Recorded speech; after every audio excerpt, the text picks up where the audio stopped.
reyes, generales, ricos, poderosos, esclavos, libres. 7 categorías sociales enumeradas una por una en Apocalipsis 6:15. Toda la jerarquía humana del tope al piso, del palacio a las cadenas, reunida bajo la misma roca, haciendo la misma pregunta, con el mismo nivel de terror, sin que ninguna de ellas tenga ventaja sobre la otra, por el poder que acumuló en la tierra.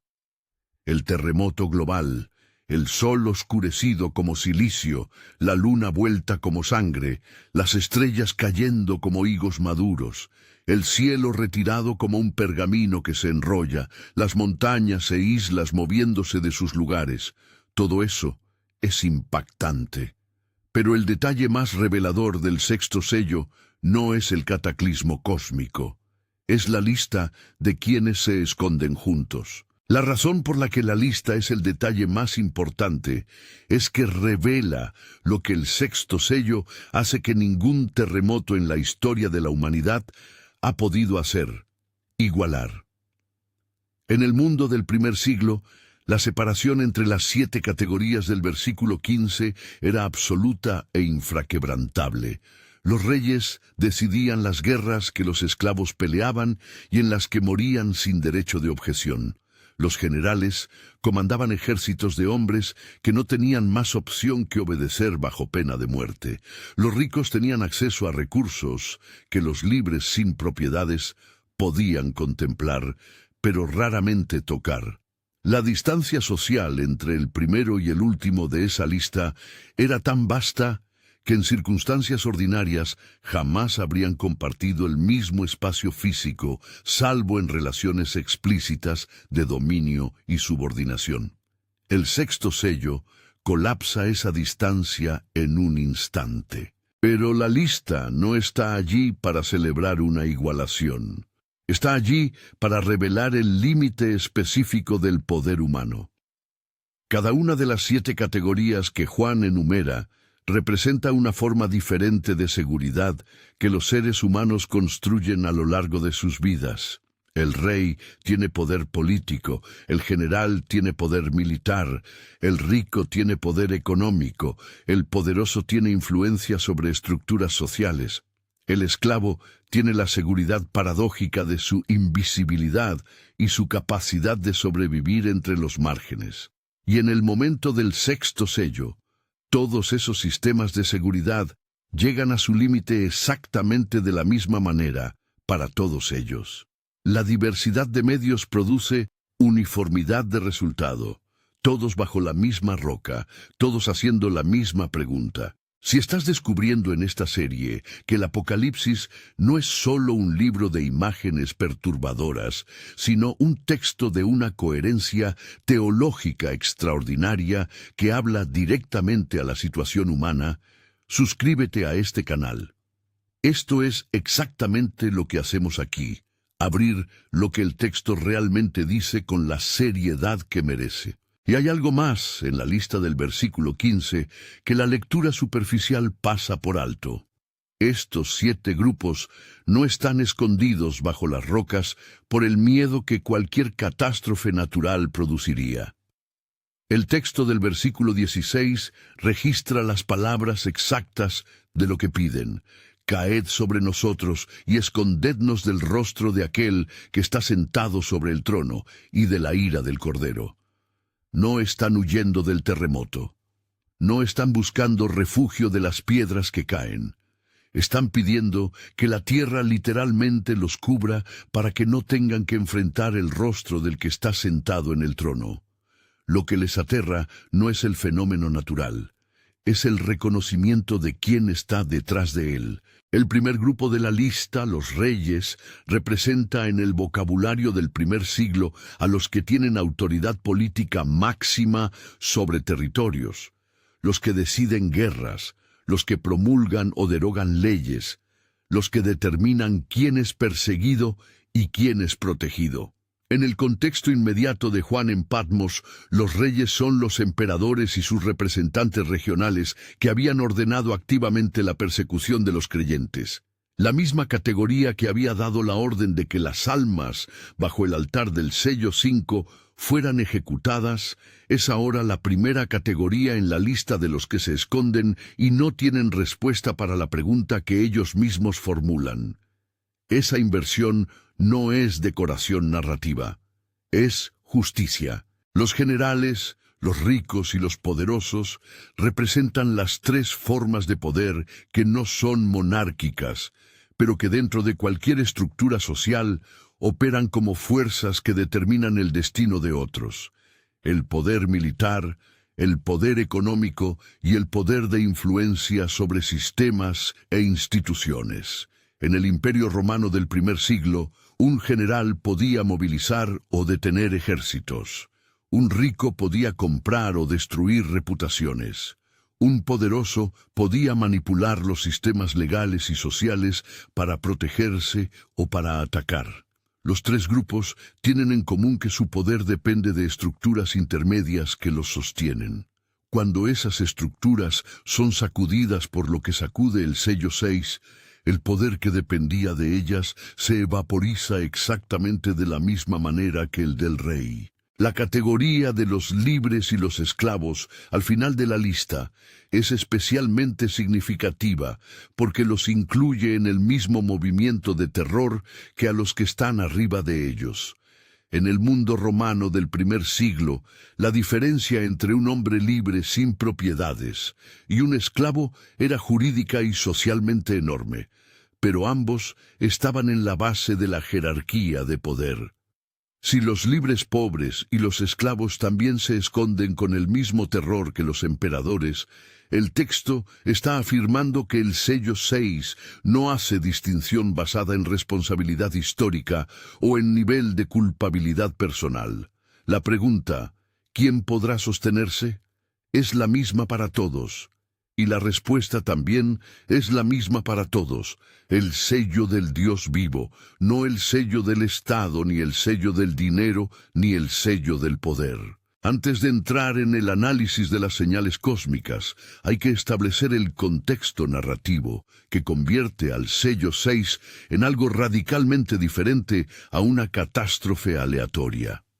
En el sello 5, las almas de los mártires bajo el altar clamaron: ¿Hasta cuándo, Señor, santo y verdadero, no juzgas y vengas nuestra sangre en los que moran en la tierra? Dios les respondió con manto blanco y la instrucción de esperar un poco más. El sello 6 es ese tiempo cumplido. Lo que Juan ve en Apocalipsis 6:12 al 17 no es un evento climático que ocurre en el vacío de un universo sin historia. Es la respuesta de Dios al clamor que ascendió desde el altar. El juicio del sello 6 tiene oraciones que lo preceden, nombres que lo justifican y un propósito que el cataclismo cósmico solo describe externamente. El texto describe 5 señales específicas en Apocalipsis 6:12 al 14. Primero, un gran terremoto. En el griego, seismos megas, literalmente temblor grande, el mismo término que aparece en Apocalipsis 11, 13 y 16, 18, para eventos sísmicos de escala sin precedente histórico. No es un terremoto regional, no es un sismo que afecta a una ciudad o una región costera. Es un evento cuya escala lo distingue de toda comparación histórica disponible, confirmado por lo que sigue. Las montañas y las islas se mueven de su lugar, lo cual implicaría una reconfiguración de la corteza terrestre a una escala que ningún fenómeno sísmico documentado ha alcanzado. La actividad sísmica global en el siglo XXI ha producido algunos de los terremotos más destructivos de los últimos 500 años, pero todos ellos quedan dentro de lo que el texto del sello 6 claramente distingue como un orden diferente de magnitud. El sismo del Océano Índico de 2004 con magnitud 9.1 generó un tsunami que mató a más de 227.000 personas en 14 países. El terremoto de Tohoku, Japón, de 2011 con magnitud 9.0 generó otro tsunami devastador y precipitó la crisis nuclear de Fukushima. El Servicio Geológico de los Estados Unidos registra alrededor de 20.000 terremotos por año, a nivel global, y aún toda esa escala de actividad sísmica documentada queda categóricamente por debajo de lo que el sello 6 describe con montañas e islas moviéndose de sus lugares. La segunda señal es el oscurecimiento del sol, descrito con una imagen específica cargada de significado en el código simbólico del Antiguo Testamento. Negro como tela de silicio. El silicio era una tela áspera, oscura, tejida con pelo de cabra o camello, utilizada en el Antiguo Testamento como ropa de luto y de penitencia nacional. Génesis 37:34 describe a Jacob vistiéndose de silicio al creer muerto a su hijo José. Job 16:15 describe al mismo Job cubriéndose de silicio en su angustia extrema. Mateo 11:21 lo menciona en el contexto del arrepentimiento que ciudades enteras deberían haber manifestado. Al describir el sol como negro como silicio, Juan no está solo describiendo un fenómeno óptico. Está usando el lenguaje bíblico del duelo nacional para decir que la oscuridad del sello 6 tiene el carácter de un luto a escala cósmica. Si estás recibiendo algo en tu espíritu con lo que estamos abriendo en este texto, escribe en los comentarios: recibo esta verdad. Porque lo que estamos examinando no es especulación, es lo que el texto del Apocalipsis dice cuando se le lee con la atención que merece. El precedente más poderoso de oscurecimiento del sol en el Antiguo Testamento no es Joel, sino el Éxodo.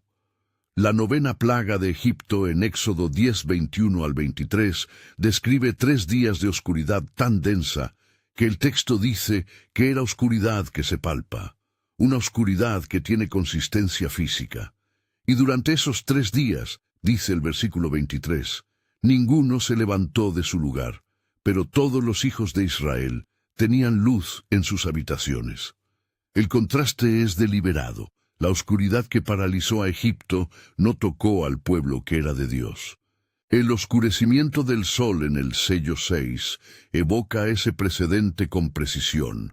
Es la oscuridad que recae sobre los que ejercieron poder sobre otros, y la distinción entre los que quedan paralizados y los que tienen luz es nuevamente la misma distinción que Éxodo establece, entre los que son del faraón y los que son del Señor. El profeta Sofonías añade una dimensión al vocabulario del día del juicio que Juan incorpora en el sello 6, con una fidelidad que solo se percibe cuando se lee el capítulo 1 de Sofonías completo. Sofonías 1:14 al 15 dice: cercano está el día grande de Jehová, cercano y muy próximo, amargo será el clamor del día de Jehová, y el valiente gritará allí.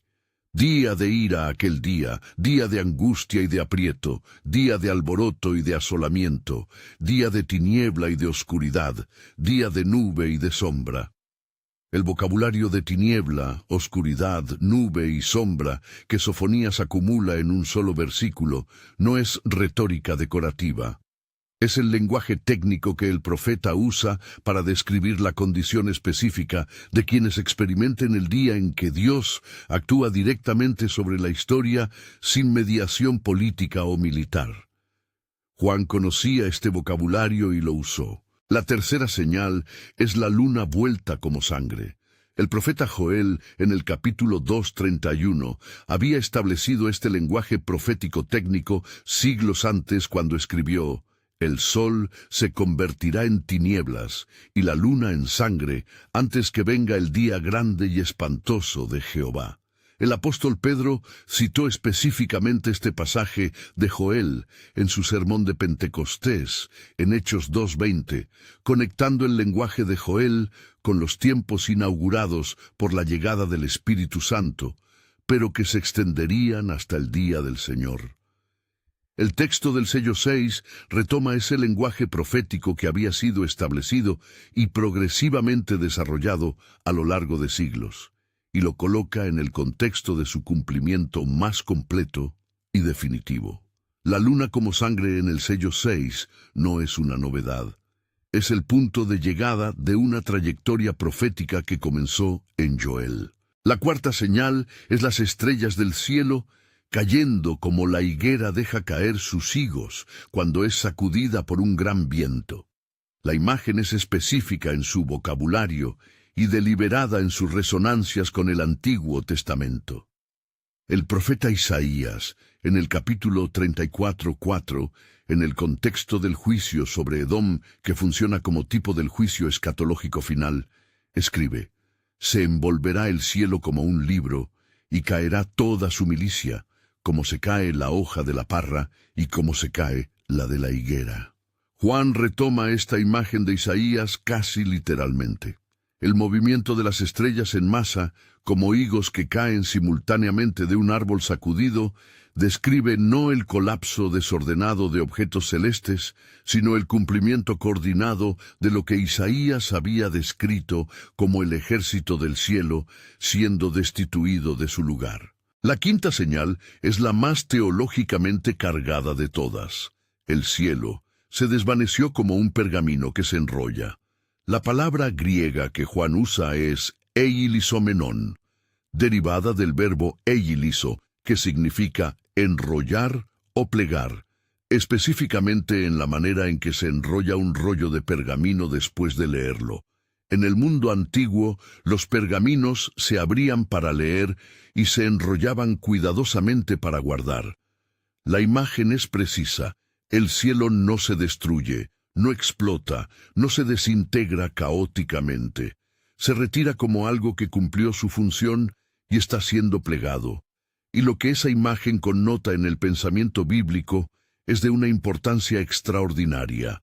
Lo que el cielo ocultaba detrás de su velo visible está quedando al descubierto. Antes de examinar la tradición profética completa que el sello 6 activa, vale la pena detenerse en lo que significa que el cielo se enrolle como un pergamino.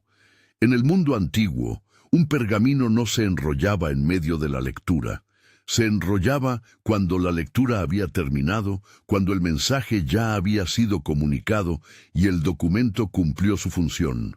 El cielo visible, en el pensamiento bíblico, funcionaba como el velo que separaba la presencia de Dios de la tierra, la cortina del templo a escala cósmica. Cuando ese velo se enrolla como un pergamino, no es porque haya dejado de existir, es porque la función que cumplía, mantener la presencia de Dios a una distancia navegable para los habitantes de la tierra, ya terminó. Lo que queda visible después de que el pergamino se enrolla es lo que estaba detrás todo el tiempo, el rostro del que está sentado en el trono, que es precisamente de lo que los reyes y los esclavos piden que la tierra los esconda. Dale a este video un like ahora mismo si este nivel de análisis del texto del Apocalipsis es lo que estabas buscando. Ayuda a que más personas que necesitan esta profundidad puedan encontrar este canal. La razón por la que la lista del versículo 15 nombra a 7 grupos, en lugar de decir simplemente toda la humanidad, también merece atención porque el 7 en el vocabulario simbólico de Juan no es un número casual. A lo largo del Apocalipsis, el 7 representa totalidad, completud, el conjunto sin excepción. Los 7 sellos cubren la historia completa. Las 7 trompetas cubren el juicio completo. Los 7 grupos de Apocalipsis 6:15, desde el rey hasta el esclavo, son la totalidad de la estructura social humana, sin ningún grupo intermedio que quede excluido. No hay nadie que pueda decir que la categoría que le falta a la lista es la categoría a la que pertenece, y que por eso a él no le aplica. La lista de 7 es deliberadamente exhaustiva. Abarca todo lo que existe entre el poder máximo y la vulnerabilidad máxima dentro de cualquier sistema social que la humanidad haya construido. La tradición profética del Antiguo Testamento había acumulado un vocabulario muy específico para describir el día del juicio de Dios, y Juan lo conocía en su totalidad. Joel 2:10 y 11 dice: «La tierra se estremeció delante de él, se estremeció el cielo, el sol y la luna se oscurecieron, y las estrellas recogieron su resplandor». Jehová dio su voz delante de su ejército, porque muy grande es su campamento, fuerte el que ejecuta su orden. El profeta Amós, en el capítulo 8-9, añade otra voz a este conjunto. Acontecerá en aquel día, dice el Señor Jehová, que haré que el sol se ponga al mediodía, y cubriré de tinieblas la tierra en el día claro. Y el capítulo 13 de Isaías, en el juicio sobre Babilonia, que funciona como tipo del juicio escatológico final, dice en los versículos 10 y 13, «Las estrellas de los cielos y sus luceros no darán su luz, y el sol se oscurecerá al nacer, y la luna no dará su resplandor, porque haré estremecer los cielos, y la tierra se moverá de su lugar, en la indignación de Jehová de los ejércitos». Juan no estaba inventando imágenes nuevas, estaba completando un lenguaje profético que los profetas habían estado construyendo durante siglos. La razón por la que Juan usa este vocabulario profético acumulado y no simplemente describe los fenómenos en términos neutros es que el lenguaje profético lleva consigo la carga hermenéutica de todo el Antiguo Testamento.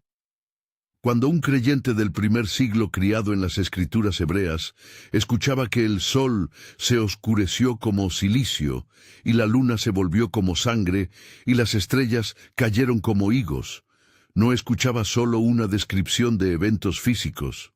Escuchaba el lenguaje de Joel y de Isaías y de Amós activarse en tiempo real. Escuchaba el vocabulario que los profetas habían usado para describir el día en que la presencia de Dios interfiere directamente con el orden natural como garantía de que su justicia prevalecerá.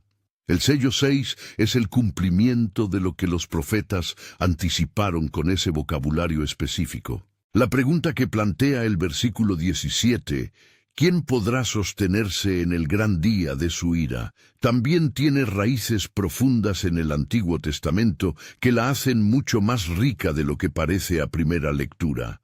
Nahum 1:6 pregunta, ¿quién permanecerá delante de su ira? ¿Y quién quedará en pie en el ardor de su enojo?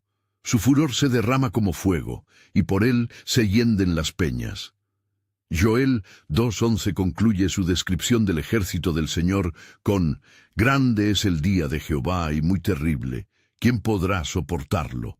La pregunta que Juan pone en los labios de los que se esconden bajo las rocas es la pregunta que los profetas habían estado formulando durante siglos, y el sello 6 es el contexto en que esa pregunta ya no es retórica sino urgente y personal para los que están allí. Si tienes hambre de entender lo que estas revelaciones del Apocalipsis significan para tu vida espiritual en este momento específico, hay algo que dejé para ti en el primer comentario fijado de este video.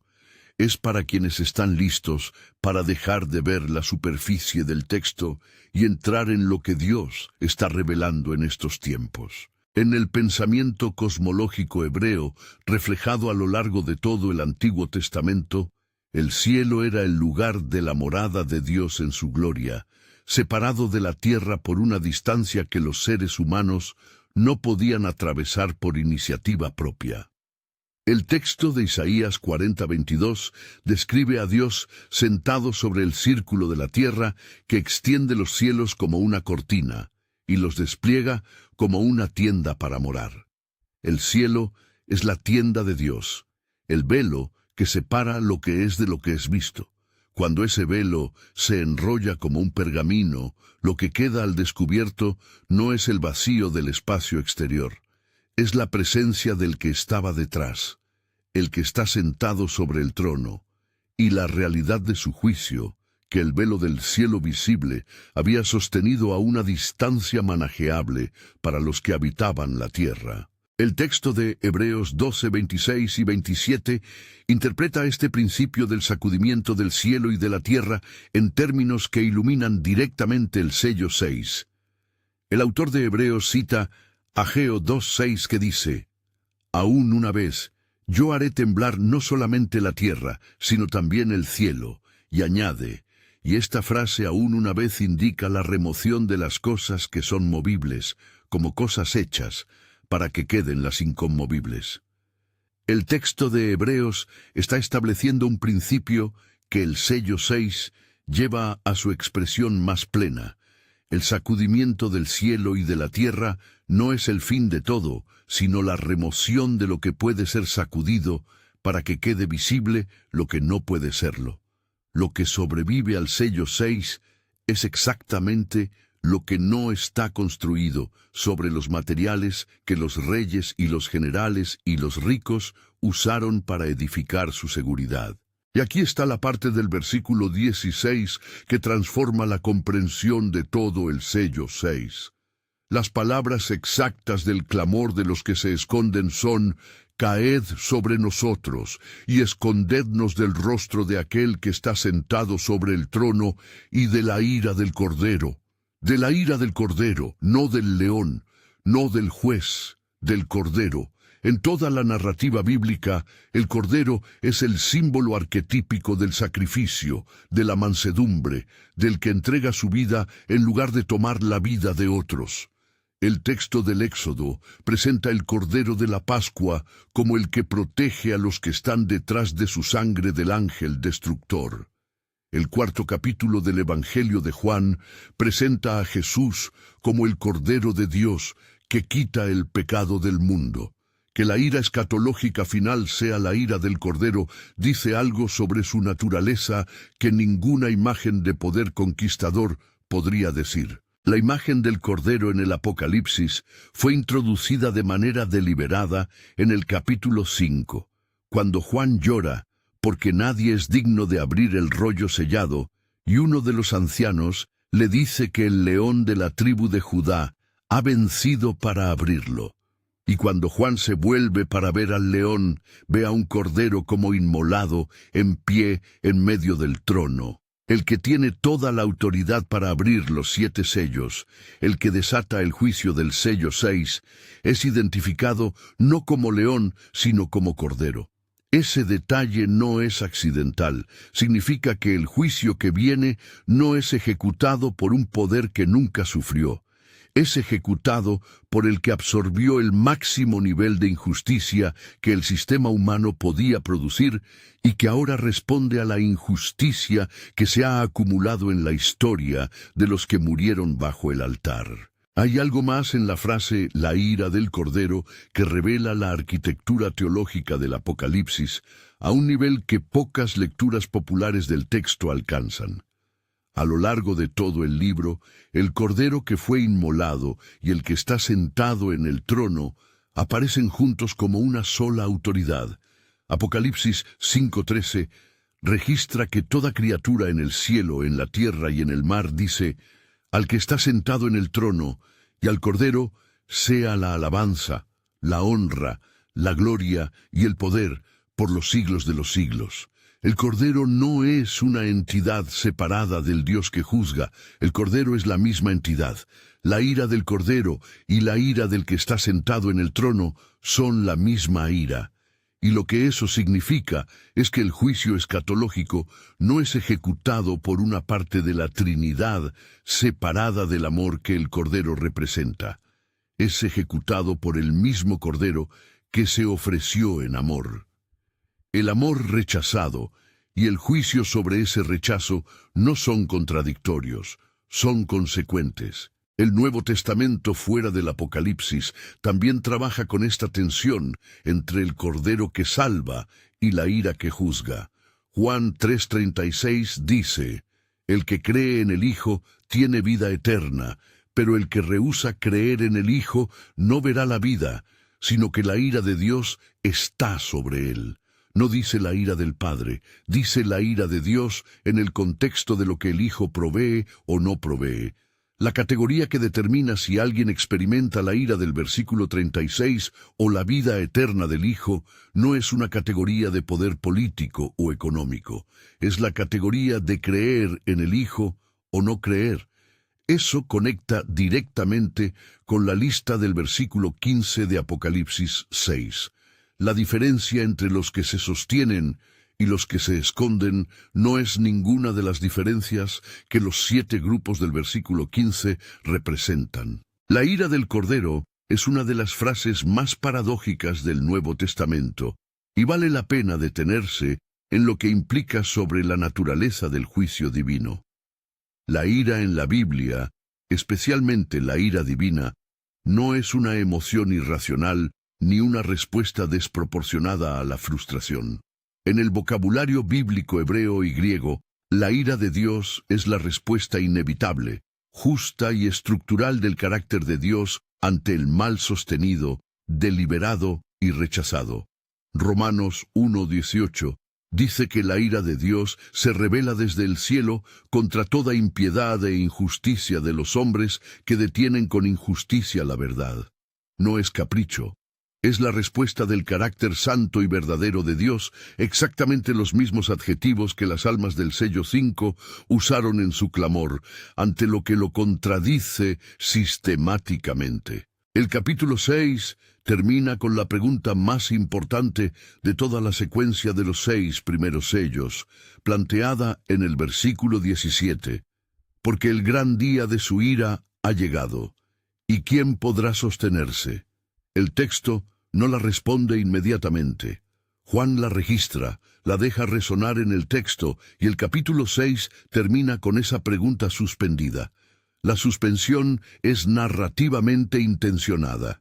El lector que llega al final del capítulo 6 sin conocer el capítulo 7 está en exactamente la misma posición que los que se esconden bajo las rocas, sin respuesta para la pregunta más urgente que la situación plantea. Esta pregunta no surge aquí por primera vez en las Escrituras.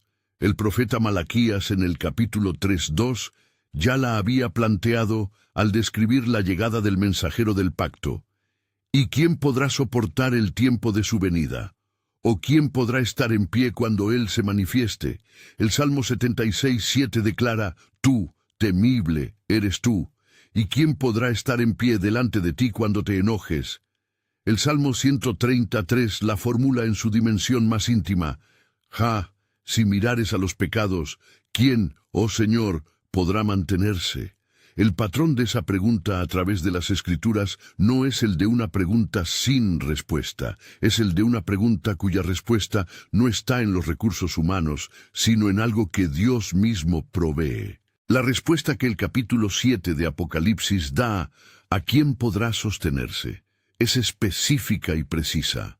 Antes de que los 4 ángeles suelten los 4 vientos de destrucción sobre la tierra, un quinto ángel sube del oriente, del lugar donde el sol nace, con el sello del Dios vivo, y les ordena, no hagáis daño a la tierra, ni al mar, ni a los árboles, hasta que hayamos sellado en sus frentes a los siervos de nuestro Dios. Los que pueden sostenerse en el gran día de la ira del Cordero no son los que tienen búnkers, ni los que acumularon recursos, ni los que tienen poder político o militar. Son los que llevan el sello del Dios vivo. Eso es lo que distingue a los que se sostienen de los que se esconden. El contraste entre el sello que los ángeles ponen en las frentes de los siervos de Dios en el capítulo 7 y las señales cósmicas del sello 6 es uno de los más importantes de todo el Apocalipsis. El sello de los ángeles no es visible desde afuera. No es un escudo físico que desvía los proyectiles, es una marca de identidad y pertenencia establecida por la autoridad del Dios vivo antes de que los vientos sean soltados. La diferencia entre los que se sostienen y los que se esconden no es una diferencia de posición geográfica ni de recursos materiales. Es una diferencia de a quién pertenecen antes de que el sello se abra. El texto de Apocalipsis 7:3 usa la misma palabra para el sello que Dios pone sobre sus siervos, esfragizo, que se usa en otros lugares del Nuevo Testamento para describir el sello del Espíritu Santo que Dios pone sobre los creyentes. Efesios 1:13 dice, en él también vosotros, habiendo oído la palabra de verdad, el evangelio de vuestra salvación, y habiendo creído en él, fuisteis sellados con el Espíritu Santo de la promesa. El sello que describe Apocalipsis 7 como la condición para sostenerse en el día de la ira del Cordero está conectado directamente con el sello del Espíritu que Pablo describe como la garantía de herencia de los que creen. Los que se sostienen no son los que se prepararon mejor materialmente, son los que fueron sellados primero. La Escritura ya había anticipado este principio de la insuficiencia del poder acumulado frente al juicio de Dios en textos que Juan y sus lectores conocían de memoria. Proverbios 11:4 dice: «Las riquezas no aprovecharán en el día de la ira, pero la justicia librará de muerte». El profeta Sofonías en el capítulo 1:18 declara: «Ni su plata ni su oro podrá librarlos en el día de la ira de Jehová, pues toda la tierra será consumida con el fuego de su celo». Ezequiel 7:19 repite el principio con la misma precisión: «Arrojarán su plata en las calles, y su oro será como cosa inmunda. Ni su plata ni su oro podrá librarlos en el día del furor de Jehová». La lista del versículo 15 de Apocalipsis 6 es la lista de los que confiaron en los recursos que los 3 profetas declararon insuficientes para ese día específico. Hay algo en la imagen de los reyes y los esclavos, escondiéndose bajo la misma roca, que plantea una pregunta que la mente humana raramente se hace en tiempo ordinario. Los reyes que están en las cuevas del sello 6 construyeron palacios, controlaron ejércitos, decidieron el destino de millones. Los esclavos que están en las mismas cuevas no tenían control sobre ni su propio destino, ni sus cuerpos, ni su trabajo, ni sus familias en el mundo del primer siglo. La diferencia entre ellos, en términos de poder terreno, era inconmensurable. Y debajo de la misma roca, haciendo la misma pregunta con el mismo nivel de terror, esa diferencia ha sido reducida a 0. El sello 6 no es un evento que nivela a todos de manera benevolente. Es un evento que revela que la jerarquía que el mundo construyó era siempre más frágil de lo que parecía desde adentro. El texto de Ezequiel 32, 21 al 32, tiene una visión que anticipa este principio a menor escala cuando describe el Seol recibiendo a los faraones, a los reyes asirios y a los príncipes de los pueblos del norte, todos ellos descendiendo al mismo lugar de los muertos, independientemente del poder que ejercieron en la tierra, rodeados de sus ejércitos caídos, acostados junto a los que fueron muertos a espada. La imagen del sello 6 es Ezequiel 32, a escala planetaria, y en el contexto del juicio final, en lugar del juicio histórico de naciones específicas. El principio es el mismo. Hay un momento en que el poder que separa a los reyes de los esclavos deja de funcionar como variable determinante. Hay una dimensión del sello 6 que pocas lecturas del Apocalipsis articulan con precisión. El contraste entre lo que los 7 grupos del versículo 15 tienen y lo que los mártires del sello 5 no tenían. Los mártires bajo el altar no tenían ninguno de los recursos que las 7 categorías representan.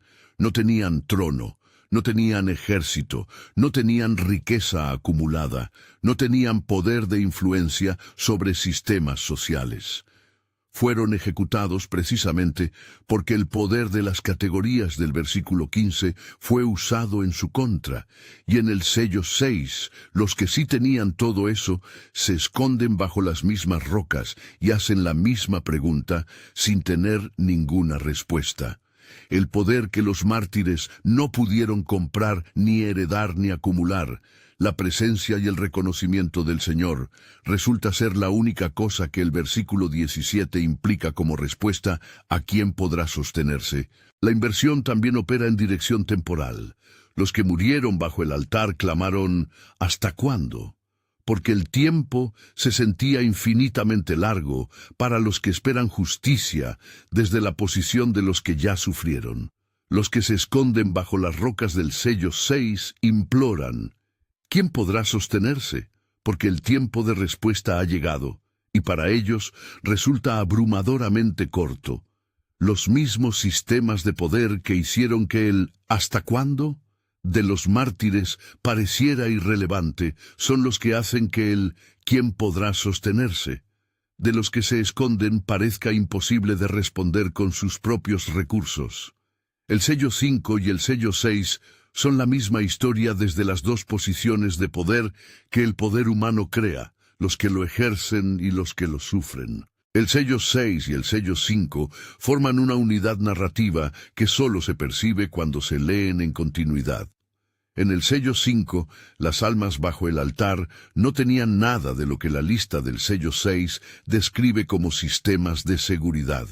No tenían trono, ni ejército, ni riqueza, ni poder político. Lo único que tenían era el clamor dirigido al Señor, santo y verdadero, y el manto blanco de identidad confirmada que Dios les dio. En el sello 6, los que sí tenían trono y ejército y riqueza y poder, se esconden bajo las rocas. El contraste no es accidental. Es el corazón del mensaje del Apocalipsis sobre en qué vale la pena invertir la vida. La conexión causal entre los dos sellos también define la naturaleza del juicio del sello 6, de una manera que transforma la manera en que se entiende la ira de Dios en el Apocalipsis. Los cataclismos del sello 6, el terremoto global, el sol oscurecido, la luna como sangre, las estrellas cayendo, el cielo retirado, no son la expresión de un decreto arbitrario de destrucción. Son la respuesta de Dios al clamor que Juan escuchó en el sello 5. ¿Hasta cuándo, Señor santo y verdadero, no juzgas y vengas nuestra sangre? El sello 6 es ¿hasta cuándo? Recibiendo respuesta. Lo que el versículo 17 llama el gran día de su ira es lo que las almas bajo el altar pidieron específicamente que llegara.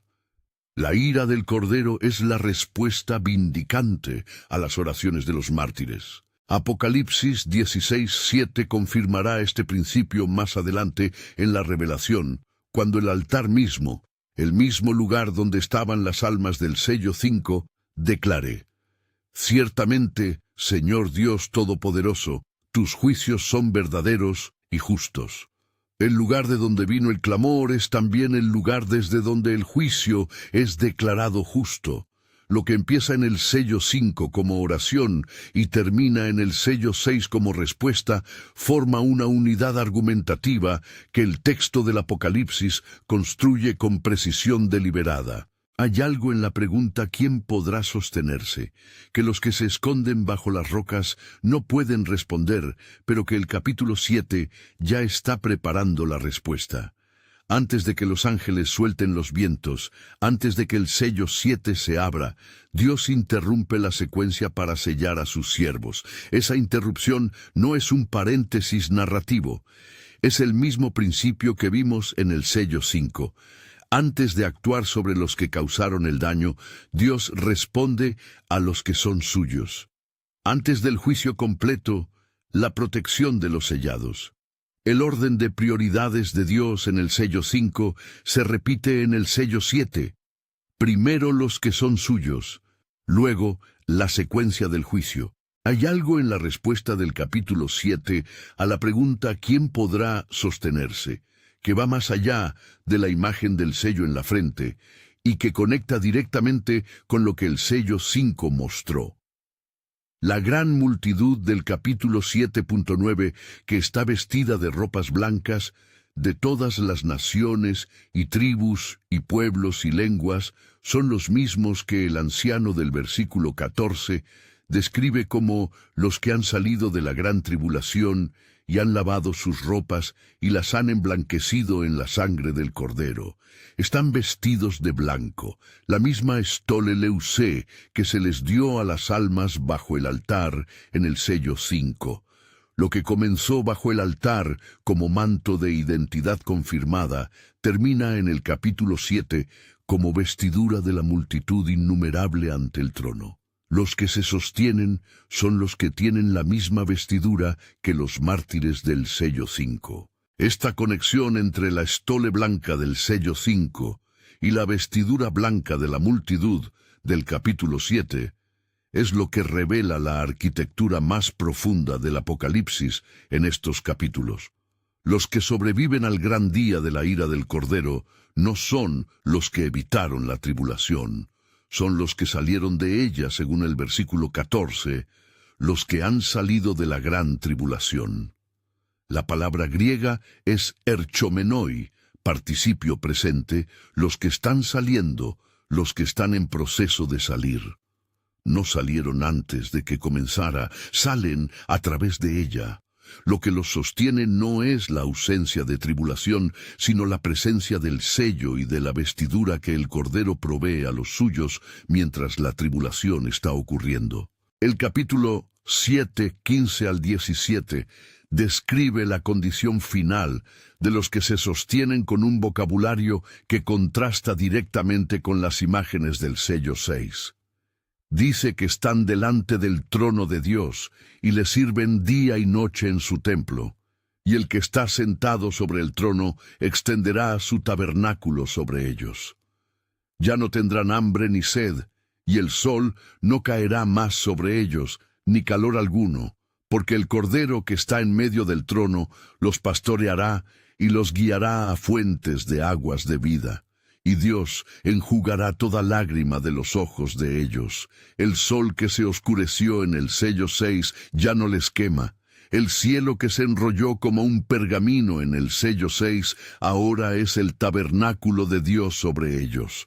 El sello 6 y el capítulo 7 son la misma historia contada desde dos perspectivas radicalmente diferentes. Quédate hasta el final, porque el séptimo sello que viene a continuación desafía todo lo que los 6 sellos anteriores prepararon al lector para esperar.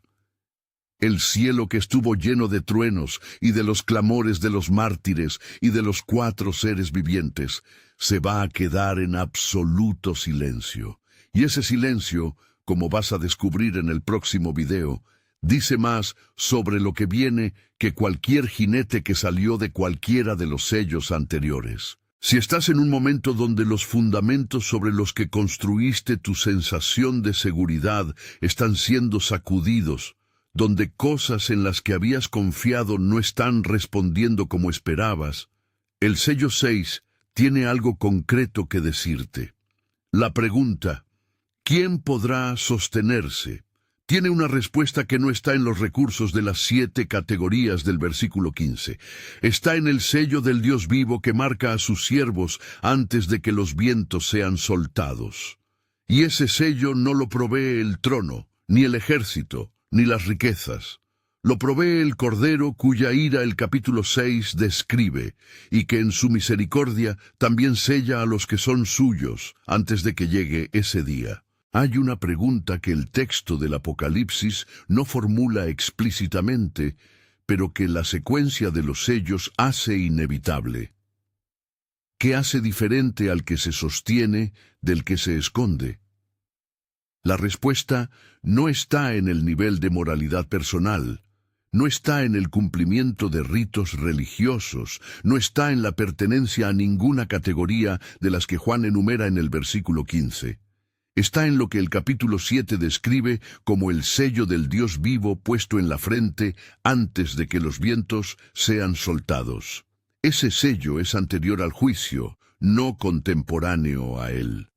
Los que se sostienen son los que estaban sellados antes de que llegara la pregunta, no los que corrieron a buscar el sello cuando la pregunta se volvió urgente bajo las rocas. Esa asimetría temporal entre el sello y el juicio es el mensaje pastoral más concreto del sello 6 para alguien que lo lee en el tiempo ordinario. Salmo 27:1 declara: Jehová es mi luz y mi salvación, ¿de quién temeré? Jehová es la fortaleza de mi vida, ¿de quién me he de atemorizar? La respuesta, ¿a quién podrá sostenerse? No está en las cuevas donde se esconden los reyes y los esclavos. Está en el Señor, que es la fortaleza de los que ponen en Él su confianza antes de que el cielo se enrolle como un pergamino. Los que se sostienen en el día de la ira del Cordero son los que fueron sellados por el Cordero antes de ese día. Lo que el sello 6 le dice al creyente en el año 2025 o 2026 no es que los fenómenos que describe están ocurriendo en este momento exacto con la escala que el texto describe.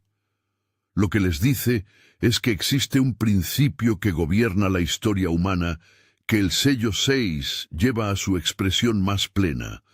Los sistemas de seguridad que los seres humanos construyen tienen un límite que llega. Y en el tiempo ordinario, antes de ese límite, la pregunta sobre en qué vale la pena fundar la seguridad no es urgente de la misma manera en que lo es bajo las rocas del sello 6. El valor de leer el sello 6 ahora es que hace urgente esa pregunta en un momento en que todavía hay tiempo para responderla de manera diferente a los que se esconden en las cuevas. El apóstol Pablo articula este principio con una claridad que complementa perfectamente lo que el sello 6 muestra. Filipenses 4:11 al 13 dice: He aprendido a contentarme, cualquiera que sea mi situación. Sé vivir humildemente y sé tener abundancia. En todo y por todo estoy enseñado, así para estar saciado como para tener hambre, así para tener abundancia como para padecer necesidad.